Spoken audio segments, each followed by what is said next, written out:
All right, welcome back, everyone. Today, we're digging into a really powerful STL option. It kind of gives you the best of both worlds, the rock-solid reliability of a private line, but with all the flexibility of IP. It's called MPLS, and it's a carrier-grade solution for when your signal absolutely, positively has to get through. Let's jump in. Just so you know where we are, this is part 7 of our 10-part series on all things STL tech.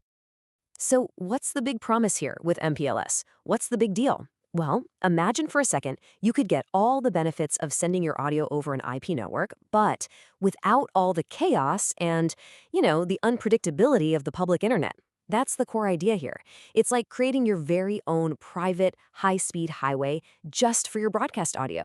So let's break it down. What is MPLS exactly? Look, this isn't just another internet connection you'd get at home. It's a premium, carrier-grade service, and it's all about one thing: deterministic, guaranteed performance. And for us broadcasters, what does that really mean? It means reliability you can literally take to the bank. Okay, this is probably the best way to wrap your head around it. Think of the regular old internet as a jam-packed public freeway at 5 p.m. It's total chaos, right? You've got unpredictable traffic, endless delays, there are just no guarantees. MPLS, that's your own private, managed toll highway. Your audio gets its own express lane, a guaranteed arrival time, no traffic, no fuss. Okay, so a guarantee sounds fantastic, right? But how? How does the technology actually deliver on that promise? Let's take a peek behind the curtain. It really boils down to this pretty clever 3-step process. Step 1. As your audio packet hits the network, it gets a special little label slapped on it.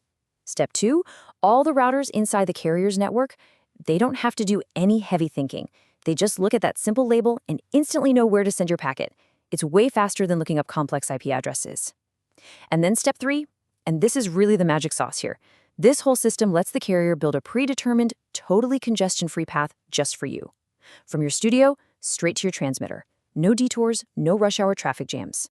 So what you end up with is exactly what it sounds like: a dedicated, managed pipeline for your signal. And that pipeline is what delivers the predictable, low latency and low jitter performance that is absolutely mission critical for broadcast audio. See, when you sign up for MPLS, you're not just buying a pipe to the internet. You're buying a whole package of contractual promises. You get a service level agreement, an SLA, that legally guarantees performance. You get what's called a committed information rate, which is your bandwidth, guaranteed. On top of that, you're guaranteed low latency and jitter, a totally private and secure path, quality of service to prioritize your audio, and the whole thing is monitored by the carrier 24/7. All right, that's enough tech talk. What does all this actually mean for your station on a day-to-day basis? Why should you even care? Let's talk about the real-world advantages. The absolute #1 advantage, hands down, is that performance guarantee.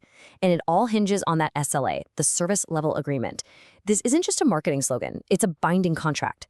If the carrier doesn't deliver the latency, jitter, or uptime they promised, they actually have to pay you. That changes everything. Advantage number 2, the carrier manages the entire network for you. And trust me, this is huge. Think about it. It means your team gets to focus on making great radio, not pulling their hair out at 3 a.m. troubleshooting some weird network problem. You're basically outsourcing all that wide area network headache to the experts who live and breathe this stuff 24/7. And number 3 is scalability. So let's say down the road you want to add an HD2, an HD3, or maybe push more data to the transmitter site. With MPLS, you're not looking at a massive, expensive equipment overhaul. Nope. You just pick up the phone, call your provider, and say, hey, I need more bandwidth. It's a simple change to your contract. Okay, so far this sounds amazing, right? Almost too good to be true. And yeah, that's where we need to pump the brakes and have a little reality check, because this kind of premium performance comes with some really significant downsides. Let's just rip the Band-Aid off and start with the big one, the cost. This is not your home internet bill, not even close. We're talking a premium service that's going to run you hundreds, sometimes even thousands of dollars every single month. And that's per location. That is a serious ongoing operational expense you have to budget for. And it's not just the money. There are other major hurdles to think about. First, you might not even be able to get it. Availability can be really limited, especially if your transmitter site is out in a rural area. Then there are the contracts. You're usually looking at getting locked in for 3, maybe even 5 years. And getting it turned on isn't fast. We're talking weeks or sometimes months for the carrier to get a new circuit installed and running. There's a quote from our source material that really hits the nail on the head here. It says that those ongoing monthly expenses can often exceed the total cost of ownership for a traditional RF STL system over its entire life. So what does that mean? It means over a few years, all those monthly bills can add up to way more than it would have cost to just buy a good old-fashioned RF STL system.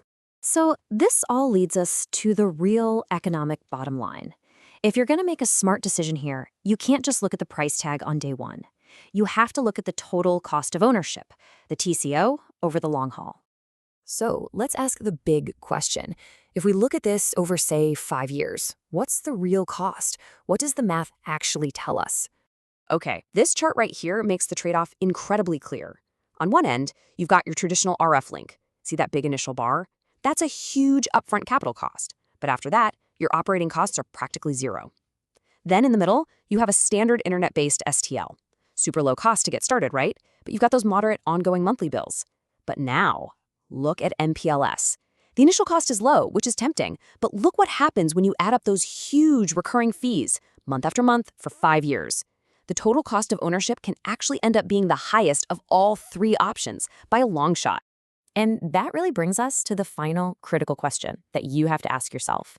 Is that rock-solid, contractually guaranteed reliability worth the very significant nonstop and potentially highest long-term cost? That's a question only you can answer for your specific operation and your budget.